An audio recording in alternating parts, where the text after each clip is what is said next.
Good day everyone. My name is Gloribel Morabong and my topics is from the odd pricing. Odd pricing is a psychological pricing strategy that involves setting prices at odd numbers such as 1.97 or 0.99 instead of round numbers like 2 or 1. Ginagamit ng mga company ang odd pricing strategy para gawing mas mura ang kanilang mga products sa tingin ng mga customer. Like for example, ang Xbox 360 ng Microsoft na nasa halagang $399.99 instead of $400. Then ang Coca-Cola din na nasa halagang $99.99 instead of $100 na lang. Ang benefits ng odd pricing ay una yung dagdag na benta, tapos yung pagkakaiba ng price from other competitors. Ayon sa pag-aaral noong 1997, 90% ng mga price sa advertisement material ay nagtatapos sa odd digits, ang 9, 7, and 5. Ang one price policy ay isang strategy sa pagpaprice ng mga products kung saan lahat ng items, magkakaiba man ang mga size or quality, ibebenta nila ito sa isang presyo lang. Like for example, ang ukay-ukay. Kahit magkakaiba ang mga items sa ukay-ukay ay iisa pa din ang price. Mahalaga ang one price policy sa ukay-ukay dahil nakakatulong ito sa pagpopromote ng sustainable fashion. Nakakatulong din siya sa pagpapababa ng wastage sa fashion industry. Optimizing markdown decision, the process of deciding when and what products to discount to increase sales, clear inventory, and maximize profits. Ang Pure Gold ang isang halimbawa ng company na gumagamit ng strategy sa pagpapababa ng presyo or markdown. May mga strategy para sa mga pagpababa ng presyo like for an example, nagbibigay sila ng mga coupon para sa mga bill sa tubig pati kuryente. Nagbibigay din sila ng mga 100 discount sa mga bill lalo na kapag bumili ka ng worth of 1,000 ng mga product.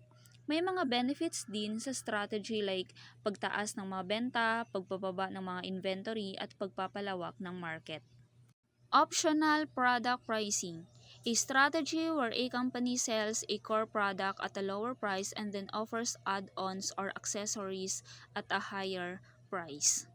Ang optional product pricing ay isang strategy sa pagpaprice ng mga product kung saan ang mga company ay nag-o-offer ng mga additional services or product. Like for an example, the Cebu Pacific Airline. Nag-o-offer ng mga additional service like additional baggage, meal, seat selection, and travel insurance. Ang magiging benefits nito ay ang pagpapataas ng kita at pagpapalaganap ng customer satisfaction.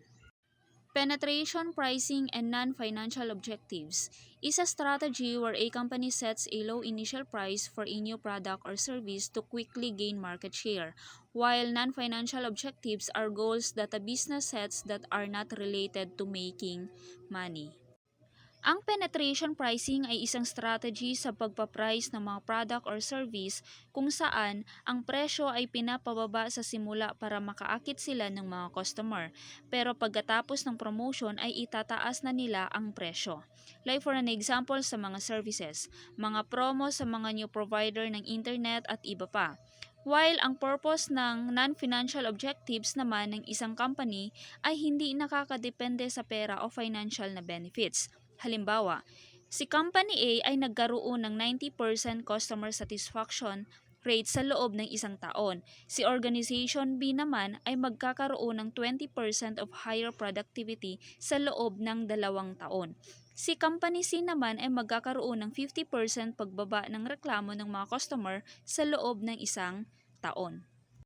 Penetration-based pricing is a marketing strategy that involves setting a low price for a product or service to gain market share. Ang penetration-based pricing ay isang strategy sa pagpaprice ng mga product kung saan ang price ay pinapababa para makakonvince ng mga bagong customer at mapataas ang market share. Halimbawa ng penetration-based pricing ay ginawa ng Walmart. Ito yung mga strategy ni Walmart like pagbaba ng price sa mga product, pagbaba ng mga expenses sa operation, at pagpapalawak ng mga store sa iba't ibang lugar.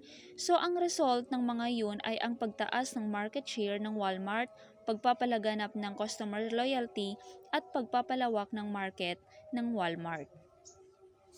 Perceived value pricing is a marketing strategy that involves setting a product price based on how much customers are willing to pay for it, rather than the cost of producing it. Ang perceived value pricing ay isang strategy sa pagpaprice ng mga product based sa presyo na pinapakita nila sa mga customer. Ginagamit ito ng Siomai House, isang sikat na food stall ng Bernabest Food Product Incorporation. May mga benefits kapag ginagamit ang perceived value pricing. Like for an example, pagtaas ng benta, pagpapalaganap ng customer loyalty at pagpapalawak ng market.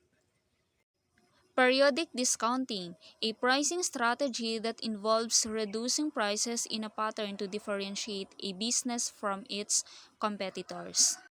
Ang periodic discounting ay isang strategy sa pagpaprice ng mga product kung saan ang presyo ay pinapababa sa regular na holidays. Like for example, mga sales sa mga occasion tulad ng Undas, Pasko o Bagong Taon. So meron tayong mga uri ng periodic discounting like seasonal discount, holiday discount, limited time offer, at clearance sale. Ito yung mga company na gumagamit ng periodic discounting like mga supermarket tulad ng SM at Robinsons. Mga mall tulad ng Ayala at Mega Mall, mga online shopping platforms tulad ng Lazada at Shopee, at mga fashion brands tulad ng Bench at Penshop. Predatory pricing is a business strategy where a company intentionally sells its products or services at a low price to drive out competitors or prevent new businesses from entering the market. Ang predatory pricing ay isang strategy sa business kung saan ang isang company ay nagpapababa ng presyo ng kanilang product or service sa mas mababa sa gastos. Ito yung mga reason kung bakit nila pinapababa ang price like mapababa ang kita ng mga competitor, mapaalis ang mga competitor sa market, para din mapataas ang market share at magkaroon ng monopolyo.